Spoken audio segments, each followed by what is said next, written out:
My family ignored me for years until they discovered I was a secret millionaire. My family ignored me for years until they discovered I was a secret millionaire. I'm Shaq, and I was raised in a family where my existence was mostly ignored, overshadowed by my younger sister, Rachel.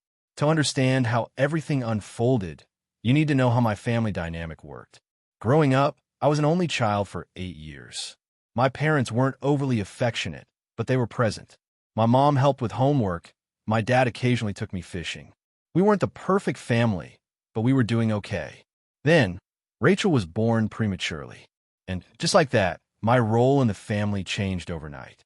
My parents' entire world revolved around her fragile health, and I quickly became an afterthought. Mom turned into a germaphobe. The house became a sterilized bubble, and anytime I so much as sneezed, I was shipped off to my Grandma Marie's or my Aunt Kelly's house. At first, I didn't mind.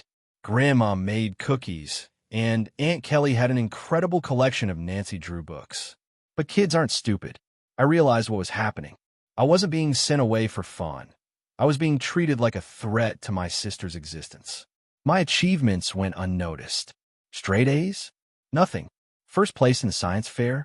My dad asked if I could store the display board in the garage because Rachel was allergic to cardboard dust. The final blow came when I was 12. I had been practicing for months to perform bridge over troubled water on the piano at my school's talent show. The night finally arrived, but Rachel had a mild fever, 99.1 degrees. And just like that, my entire family missed my performance. 2 weeks later, they showed up in full force to cheer Rachel on as she played hot cross buns on the flute. That was the moment I realized I was invisible. High school was my escape plan. I dedicated myself to my studies, joined every club that fit my schedule, and got a part-time job at Carson's Diner.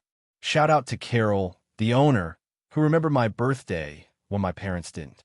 I excelled in academics. National Honor Society president, debate team champion, and editor-in-chief of the school newspaper. When I scored a perfect 1,600 on my SATs, I rushed home to tell my mom. That's nice, honey, but can you keep it down? Rachel has a big test tomorrow. Rachel, sitting nearby, sneered. Some of us actually have to study. Miss Perfect. A month later, when she got a C+ on her English test, it was proudly displayed on the fridge with a "We're so proud of you" magnet. My SAT score? Never mentioned again. But I didn't need their validation.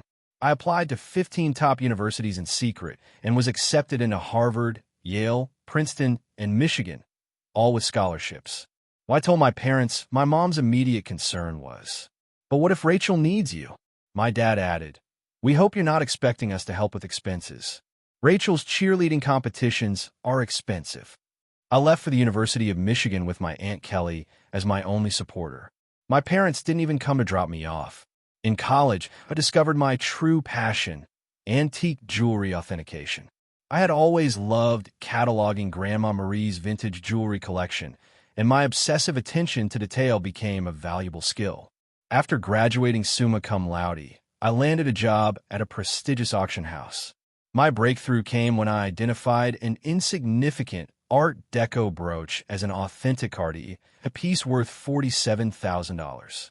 That discovery earned me the trust of my boss and a reputation for spotting hidden treasures. For the next few years, I immersed myself in the world of luxury jewelry, taking online courses and building my expertise. Then, after a massive authentication success, a $238,000 piece misidentified in a billionaire's estate, I realized I was wasting my talent working for someone else. I took a leap of faith, drained my savings, and started my own jewelry authentication business in a tiny office above a Chinese restaurant. Within 2 years, I was making more money than I ever imagined. By year 5, I had offices in Detroit, Chicago, and New York. My company was thriving, but my family still thought I worked in some antique shop. And honestly, I let them believe it. For years, I secretly sent my parents $7,000 a month to help with bills, believing they were struggling. Turns out, Rachel was using the extra cash for luxury shopping sprees. Meanwhile, my mother continued making patronizing comments about my modest lifestyle. Then came Thanksgiving, the day my secret was exposed. Rachel, ever the attention seeker, grabbed my laptop to embarrass me in front of our extended family. She expected to see something pathetic. Instead, she saw this. Current account balance, $12.4 million.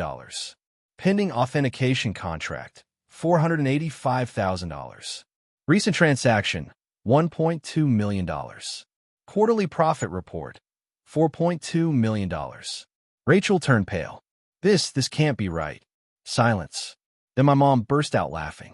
Sarah works at a little antique shop. No, actually, I own one of the largest jewelry authentication companies in the country, I said. I authenticate pieces worth millions. That little business you ignored has offices in 3 cities.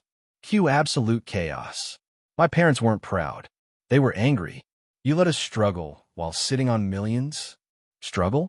I've sent you $7,000 every month. Well, Rachel needs more. You should set up a trust fund for her. That was it. I walked out, canceled their monthly transfers, and blocked them.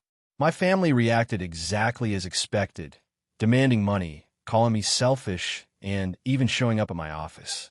When they refused to leave, I had security escort them out. Rachel? She's now trying to start her own jewelry authentication business. Good luck with that. 6 months later, I feel liberated. No more Sunday dinners filled with passive-aggressive insults. No more funding Rachel's entitled lifestyle. And one last thing, Rachel, if you're watching this, that Cartier bracelet in your latest Instagram post? Definitely a fake. Just saying. If you enjoyed this story, don't forget to like, subscribe, and hit that notification bell. More jaw-dropping real-life stories are coming your way.